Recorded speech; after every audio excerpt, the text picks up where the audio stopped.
DaQuan, you have talked before about your experience in Tennessee and going from struggling as a team to becoming a playoff team. When you look at what's happening right now, where is this team in the process? What do you see from inside the locker room?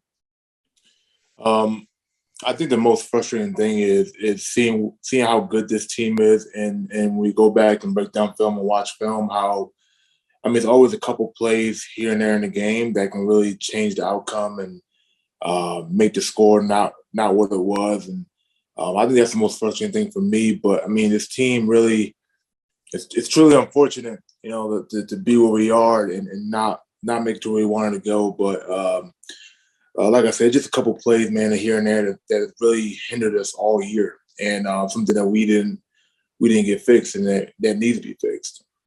And based on your experience there, how does a team get from point A to point B?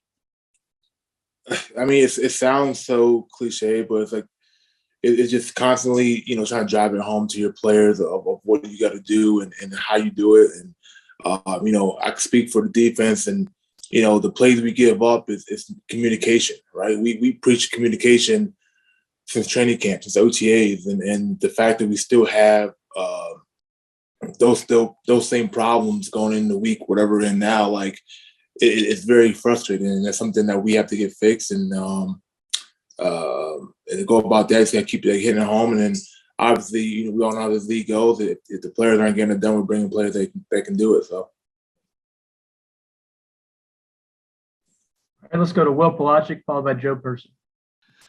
DaQuan, in terms of the run game, I know Phil Snow has said the run game numbers aren't as bad just because of the yards per carry are down. How would you assess where the run game is, and you guys have played against it, I guess, the run defense?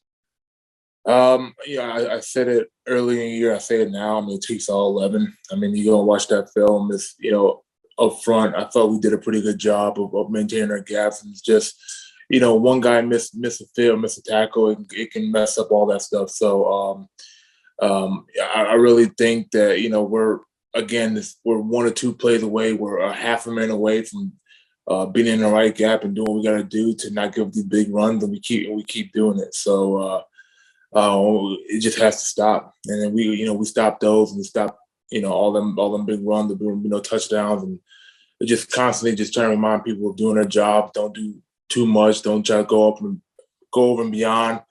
Just do what you can do and control what you control, and it will be fine.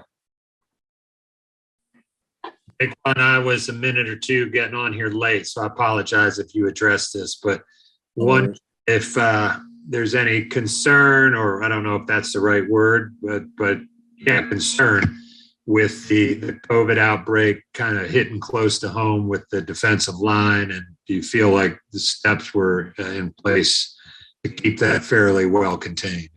I mean, yeah, it sucks that, the guys in our room, got COVID, and, I got tested today, and, I came back negative, and I'm going to continue to test every day. I mean, I have a daughter that I, love and cherish, and have a wife, and I don't want them to get sick because of me, being reckless or not doing all I can to be safe. So it's just unfortunate. I mean, I know some guys miss Christmas and stuff like that, with their families, and it's tough. I mean, this whole COVID thing is tough, and all you can do is just follow protocol, and then hopefully, hope and pray for the best. Do you think the NFL is doing the right thing and just kind of plowing forward with these games pretty much? I mean, I don't know. I don't know what the right thing is. I mean, I think it's weird how we go from having to test every week to now only testing if you have symptoms. And I think that's weird. At the same time, I see what they're trying to do, but I mean, you can't sit there and say you really care for player safety when you just want the game to be played. Perfect example was Washington. They had so many players break out, and that game was gonna be seen through no matter what. So, it's just an unfortunate turn of events, and hopefully, they can get that fixed. All right, let's go to Jonathan Alexander, followed by Will Kunkel. I was actually going to ask that last question Joe asked, but I guess ideally, what would you like to see, DaQuan? For the COVID? Yeah.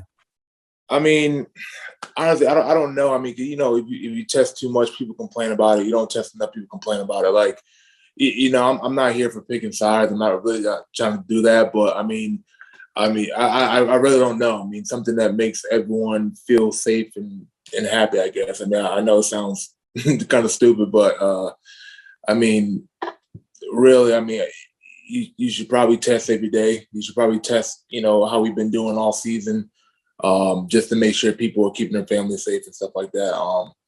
But, you know, clearly right now we're just trying to play football games. So, yeah, I just think they got to test it more seriously.